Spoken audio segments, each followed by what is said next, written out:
Hello and welcome back to the next video, which is all about uploading a listing into booking.com. So if you recall previously, I talked about how there were two different sites on booking.com. There was the site where you look to stay, which is this booking.com site, or there's a site for people who are hosts. So to get to that section, you literally click list this property, which will open up this page, and you literally click get started. So I'm just going to scroll down to show you what kind of there. It kind of shows you create listing, 24/7 support, allow you to set up your own house rules like we said before.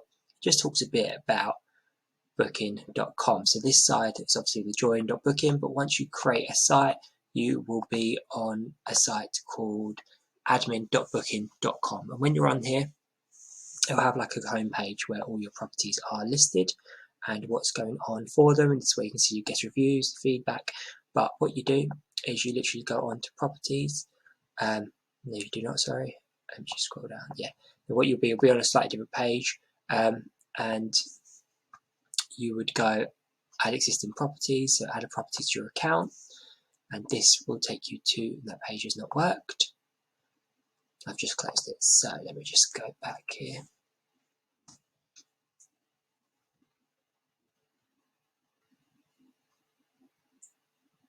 Okay, just back on here at the moment. So just going to wait for this to load. So I'm just going to click on here again, see if we can get this to work. That's not working again. Apologies for this. Got to love it when there's a technical issue.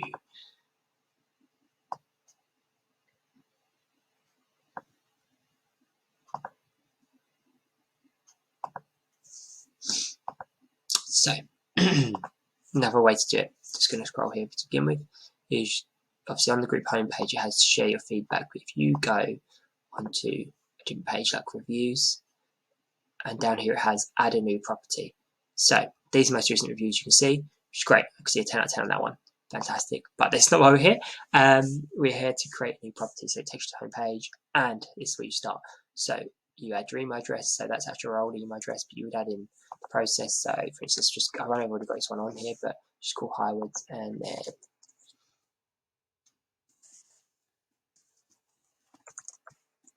put in your email address, and you go build my property. New page. And you start to select again, similar to Airbnb, but you select what type of property it is. Is it a home? Is it a hotel? Is it a tenant place? Apartment? I'm just going to go on apartment just generally. Is it multiple apartments? Is it one? So where it's a multiple, this is where you have more than one apartment in the same block. I'm just going to go one for now. Is an apartment where guests can book the entire place? Say yes, or if not, you need to go back and change what you want. But this is that. And then this is what I was saying before. If it's already listed on Airbnb, or TripAdvisor or Verbo, basically you would click on it and you would go to that link to the listing. So you basically would just find that listing on Airbnb. So you'd obviously log into your account, but this is why I get to do Airbnb first, just because it means it's already in the process. And what would happen is when it loads, you would switch to your hosting, and what happens, just to show you this process, I'm going to go to my listings.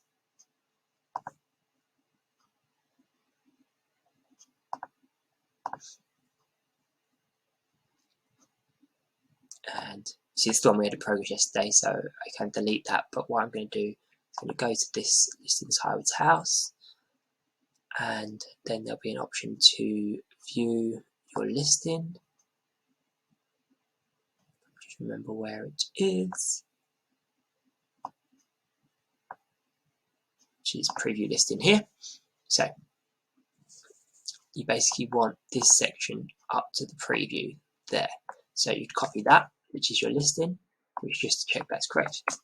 Copy out the preview section, and it loads it up. So you go back to here, and what you would do, you literally just paste that in there, and click apply. And what it's going to do is pull through as much information as possible about that property. So it's a really, really useful tool to save you have to do it. So it's pull through property name, property details, facilities, amenities, house rules, your profile, and photos. You click continue. Don't need to do anything else because that's all on there. So whether you've got it on any other site, you can do that link.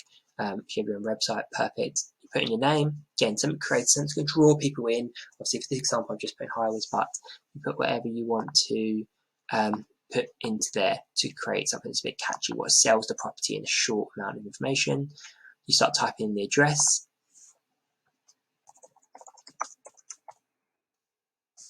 That's not even the location, but I'm just going to put that in there. I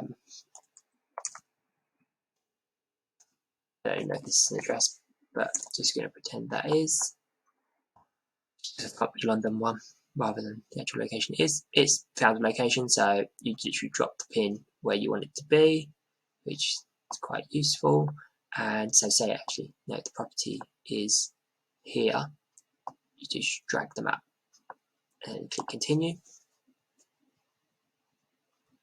Then you start to add in how many rooms are in the property. So say there's a bedroom, what type of beds has it got? Has it got a double bed?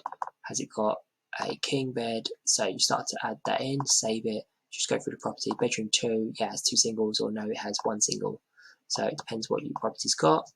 If you've got a sofa bed, you put it under the living room. Brilliant. And then other spaces, you might have something else, but most places probably don't have another space. So just going to click save on that. So let's just put in the layer of the property, how many guests can stay. So this is the amount of guests that can stay in those rooms. So say you've got a double, 2 singles and a sofa, you could have up to 6. How many bathrooms are there? You put that in as well.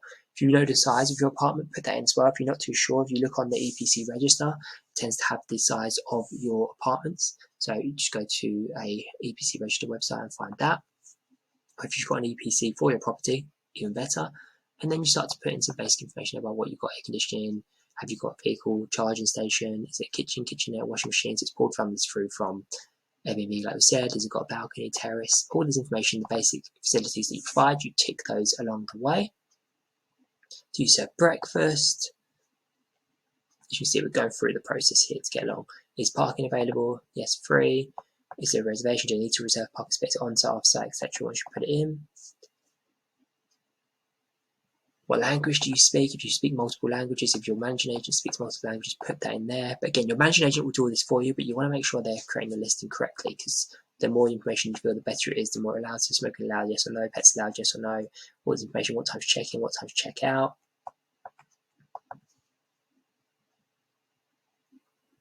How do you want to be? Do you want to be by your company name? Do you want to be this? So this is pulled it through from Airbnb, so we actually changed this and go, yes, I'll use this host profile, but actually, or you can change it later on. So one thing that's really important on Booking.com is this host profile. So if there are 2 properties that are exactly the same, what's going to separate you from them is this profile. So Booking.com even say it themselves. When I've been to events where Booking.com been speaking, they talk about how this will sell you compared to other hosts. So a lot of people don't fill it in, they don't fill it in correctly.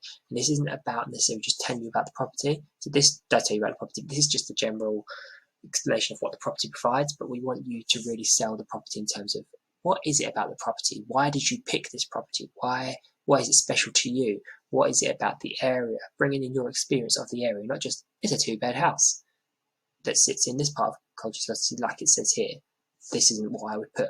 I put more explanation about ourselves. So if I go to one of our properties, I will show you in a moment that, but let's just carry on. I'm going to use this host profile, and then I don't want to complete the whole process, but it's already imported the photos, as you see, which is brilliant. You certify you've got permission to use them. I want to get to the stage where I don't actually publish this. Can you charge credit cards? You say yes or no. If you say yes, you're taking the payment. So if you say no, Booking.com are going to charge 1.3% for this. So we're nearly at the end now. We're on the price in the calendar. How much do you want to charge per night? Put in the amount you want in there. I'm just going to go with this for now. Do you want to lower the price of the first guest? As always, I do that, but you don't have to.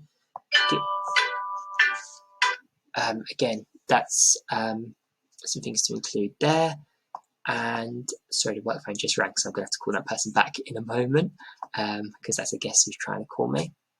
It just talks about the price. So when you put in the price per group, that £90 was in there, that's your price when 6 people stay or 5 people stay, your maximum amount of people. But what you want to do is put that for that maximum price, and it reduces it down per person. So we charge £10 per person extra on Booking.com, £5 if they come directly, and it just worked out for you. So I want this 2 guests to be £90, and then this to be more per person. And your cancellation policy will go in there 7 nights right now, but you update all that and go through that process. I'm going to do a separate video just because I just called that guest back, and I will do a separate video on the layout of your guest profile, your host profile, so you can see what I mean about adding a bit more personal information into it.